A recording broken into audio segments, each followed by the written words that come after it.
Good evening, Fernwood. It is Neil Fury, agent of Stet, and you are on a one-way mission to infiltrate Lady Fashionetta with another episode of Mary Hartman, Mary Hartman.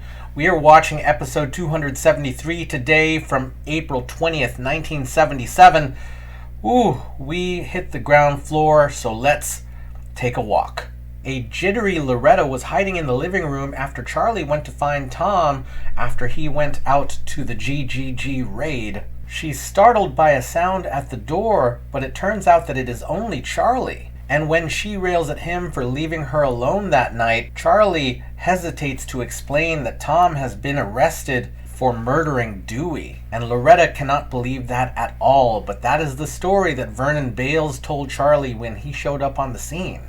Then they hear a loud crash from the bedroom, which is the wild child that Loretta took in the night before. And Charlie says that he will bring the child out and make friends with it. And the feral youngster jumps out, and they try to get its name, but it accidentally sets off the shotgun, and this might be a little bit more than Charlie and Loretta are ready to handle. Speaking of people who are not quite ready to handle things, Mary is making a lunch for Tom, who is in jail. She gets a visit from Wanda, who makes a comment on the inclusion of a nail file, probably not working much in jail, and who bears the gift of a fur coat. Wanda seems to be checking that Mary hasn't revealed any of the secrets that she read in Wanda's diary, and Mary compares that to the secret that she kept back in season 1. Tom gets a nasty wake-up from Tex, who has locked him in the jail on false pretenses, and Tex says that Tom has a visitor. That's his wife, Mary Hartman. And Tom insists that he didn't do the murder, that of course Tex and Vernon are responsible for the death of Dewey. And Mary says that she's going to take the job offer from Merle after handing Tom a box of Cracker Jack. And after Mary leaves, Tex goes back to tormenting Tom, challenging him to walk through the open cage door, but pulling his gun as soon as Tom makes a move. Tom locks himself back in the cell and quietly opens his Cracker Jack box and finds a toy gun and probably imagines justice. And back home at the Hartman kitchen, Mary is taking out the trash and gets a visit from Merle Jeter. She says that she's going to accept the job that he offered, which he absent-mindedly seems to have forgotten. Mary asks Merle for help in pardoning Tom, and is on the phone to the governor when Merle cuts it off. Merle uses the excuse that it would probably be better for Tom to go through the justice system, and Mary apologizes for using her friendship to get something that she wanted. And Merle leaves asking Mary to not apologize for that, and Mary just seems hopeless. And that's where we hit this midweek, everyone, so strap on those seatbelts, it's time to take a ride.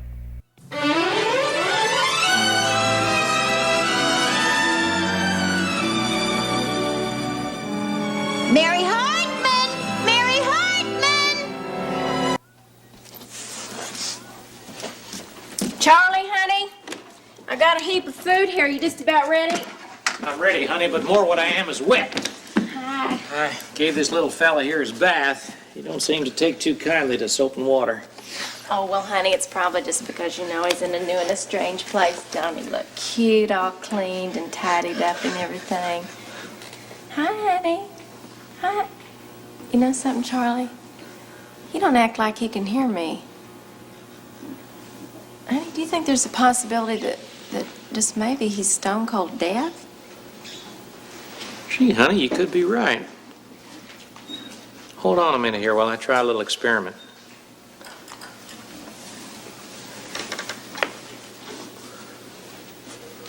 Hey, fella, what do you say you and me go up to Cleveland one of these days soon and watch the Indians play a little ball, huh? Huh? I got a glove and a bat and a ball. We could play by ourselves. You're right. You are right, honey. That boy is as deaf as a brick chimney. Poor little old thing, honey. Get your hair dry here.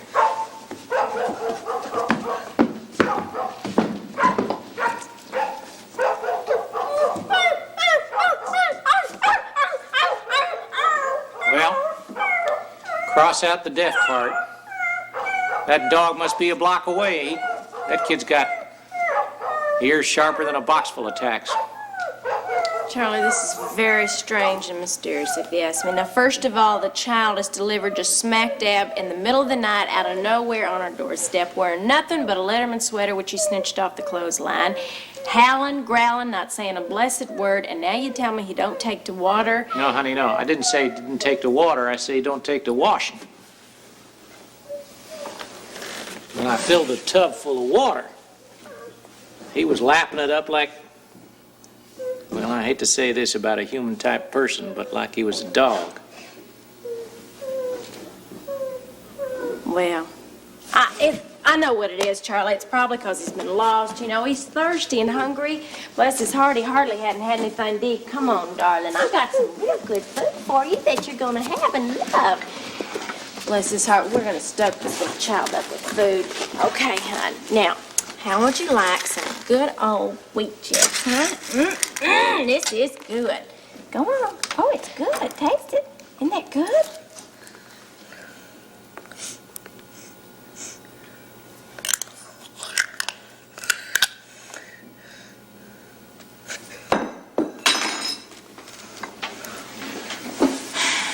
Offhand, I'd say he ain't exact a fan of wheat checks. Showed a real fondness for the spoon, though, Charlie.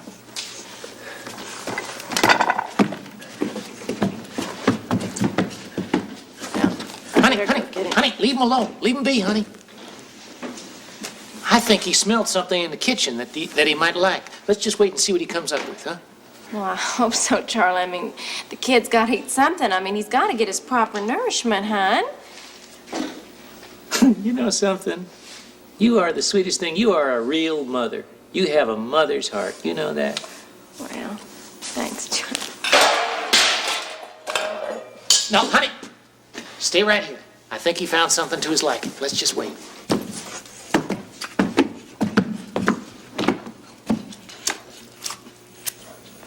Charlie, there's something about this child that is not normal. I think we ought to take him to see a doctor. What's called for, if you ask me, is a very special kind of doctor. What kind? A veterinarian.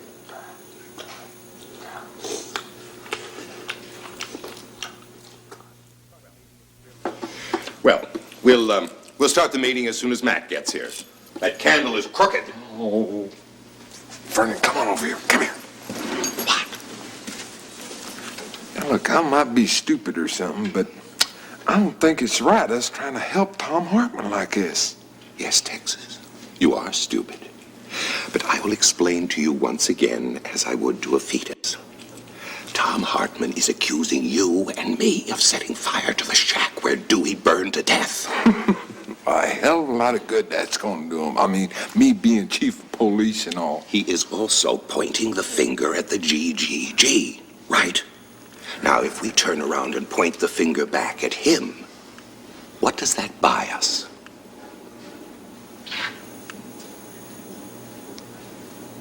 What? I wouldn't expect you to know that either.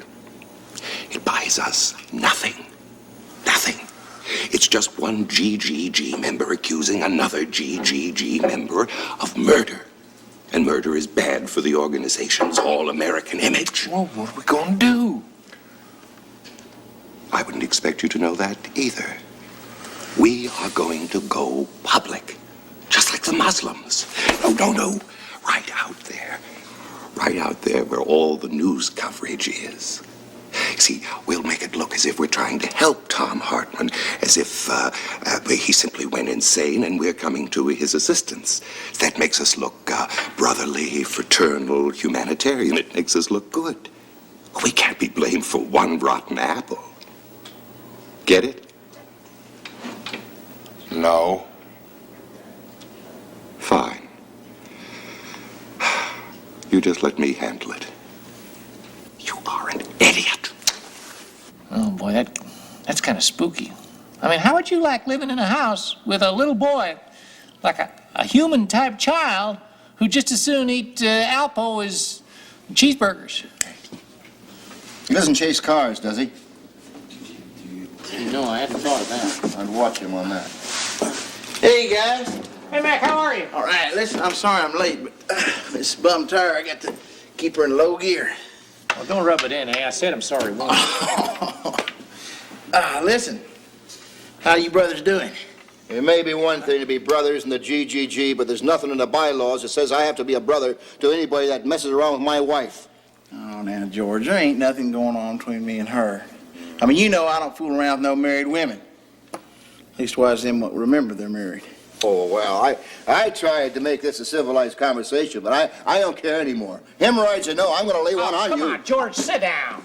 Mac, listen, don't worry about George. I mean, when a guy's wife walks out on him, it has a tendency to make him feel like nobody likes him. And then he has a tendency to act in such a way that it has a tendency to bring it true that nobody likes him.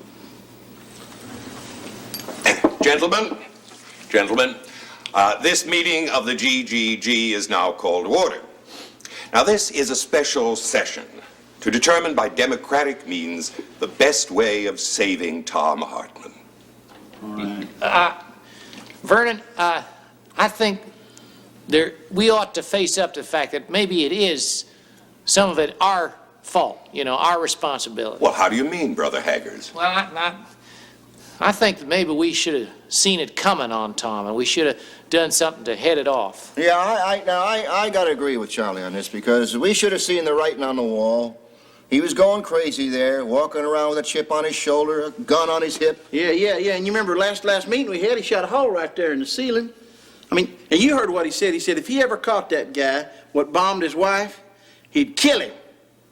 I don't make him a bad person. We're not, gentlemen, we're not going to get anywhere by sitting around blaming ourselves. What's done is done, right? Right. Well, what are we going to do about it? Oh, well, that's not for me to say. This is a democratic organization, and the majority rules. But all I'm here to do is to lay forward the facts, right? Right. Yes, and one of the facts is that we have got to save Tom Hartman, right? Right. And another fact is that Tom Hartman was deranged at the time that he committed the murder, right? Right. And it is also a fact that he is still deranged now, right? Right. I mean, he's trying to blame Vernon and me for fricasseeing that Dewey fella. Now, that is about as deranged as you can get. Well, now, I think that we ought to go out and get a really good lawyer for Tom. Now, that is an excellent suggestion, Brother Shumway. Unfortunately, good lawyers cost money. We could, how about we could use some of the GGG money we raised at the telethon, huh? Yeah. Yes, well, that's a possibility. That is an excellent suggestion. But I would suggest we first organize a coordinating committee, and I nominate George Shumway. Oh, no. Right, I second that motion. All those in favor say aye. Aye. The motion is carried unanimously. Right. Congratulations, Brother Shumway. I now George, come on. have the honor of creating you Grand Mister. And I give to you this beautiful ribbon medallion of the Order of the Grand Mister. That's real pretty. Hey, George, that's... Well, all right, I accept it with humbleness, and I look forward to my responsibilities. What is a Grand Mister? You. Oh. And gentlemen, who are we? The glorious guardians of good! Again! The glorious guardians of good! Again! The glorious guardians of good!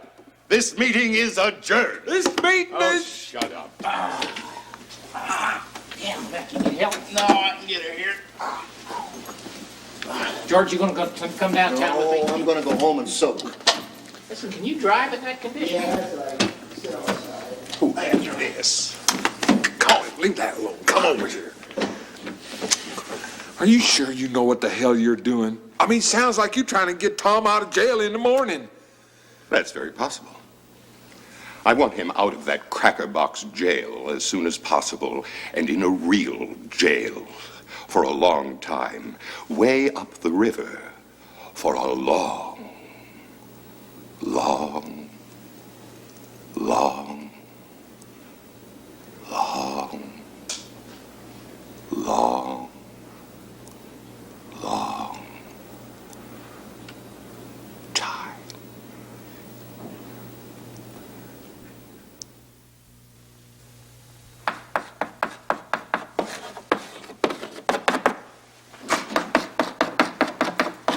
Hey now, this is city property, you know. This ain't no low-cost prefab housing.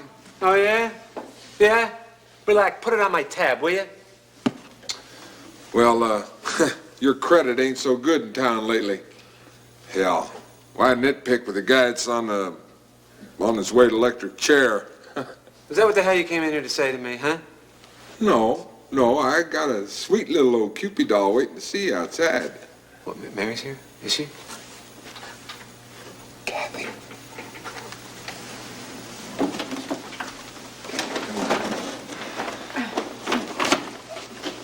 Hi. Hi. That's it.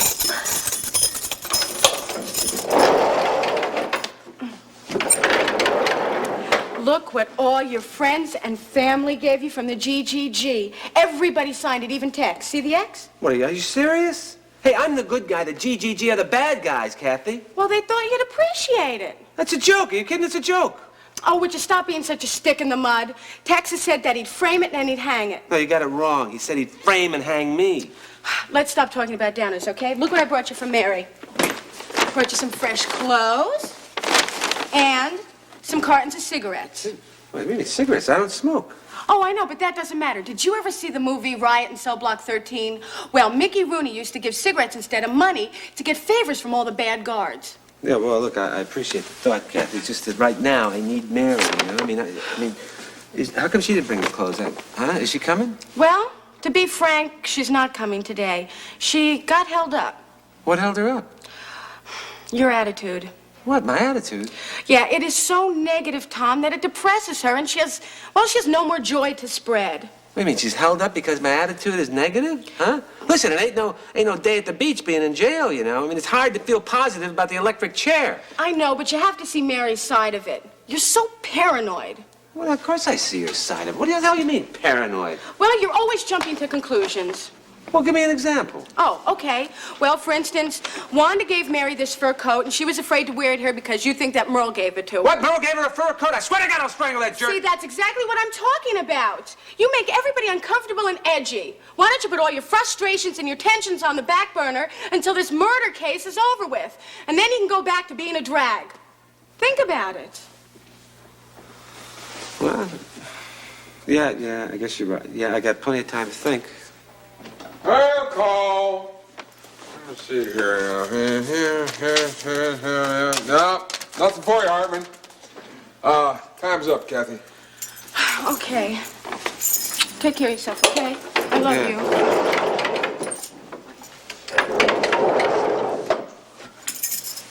Soup Dewey. Hey, somebody get in here and clean this mess up.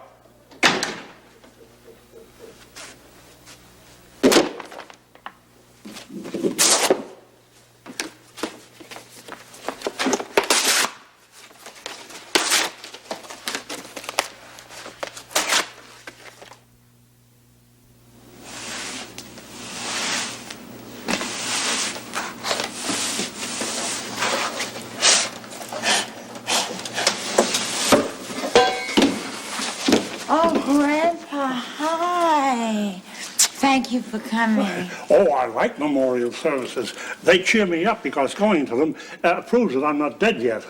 Oh, well, holding a memorial service for Dewey meant a lot to me, and I just have a feeling it's going to mean a lot to everybody else, too. I can't help thinking that Dewey would have enjoyed it more if he was alive. Oh, Grandpa, don't think negatively.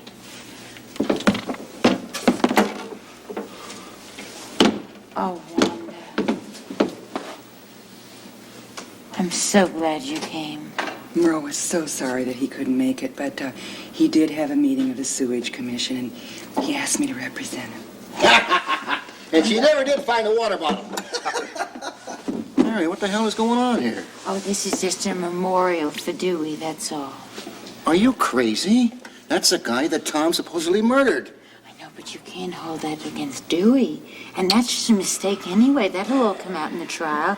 Now, you just sit down while we hold the service. No, I'm not going to sit around for any service. I'm going to sit over here and have my lunch.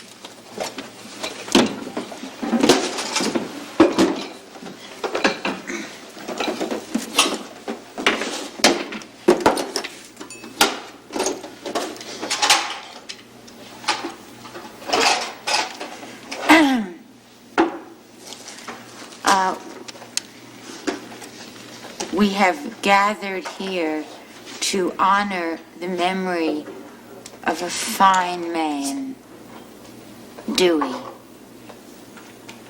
I'm sorry, I don't know his last name, but you all know who I'm talking about, don't you? Yeah, I mean, a person isn't remembered by just his name anyway. It's, but by the, you know, the love that he left us. And, Dewey was a very beautiful human being. And his death is really very, very tragic. You got any salt for my apple? Thanks.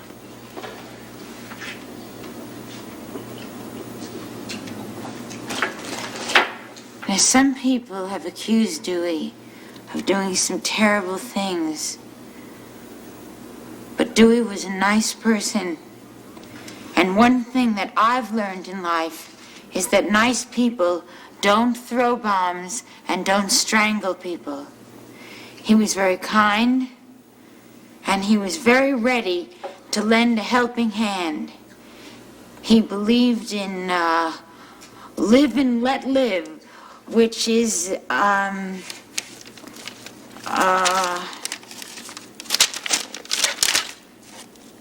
nice.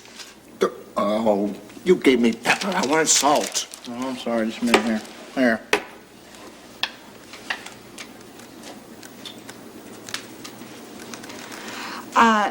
The world would be a better place if there were more people like Dewey. You see, Dewey will be missed very much by those who knew him, and you know, those who didn't. I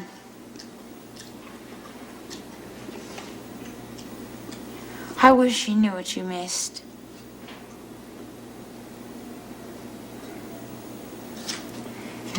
Now, everybody, please bow your head. Everybody. Now, everybody, please bow your head and let's observe a moment of respectful silence. You put pepper on my apple. Don't do that, Daddy.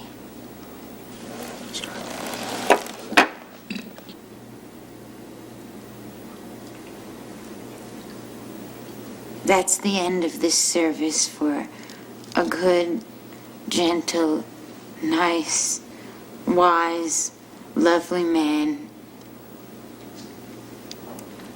Dewey. I'm so sorry that I don't know his last name, but I think I got in all the other important things. Boy, that Dewey was quite a guy. I hope they catch that rat that killed him. And I hope that rat flies. Hey, wait a minute. That rat you're talking about is my son-in-law.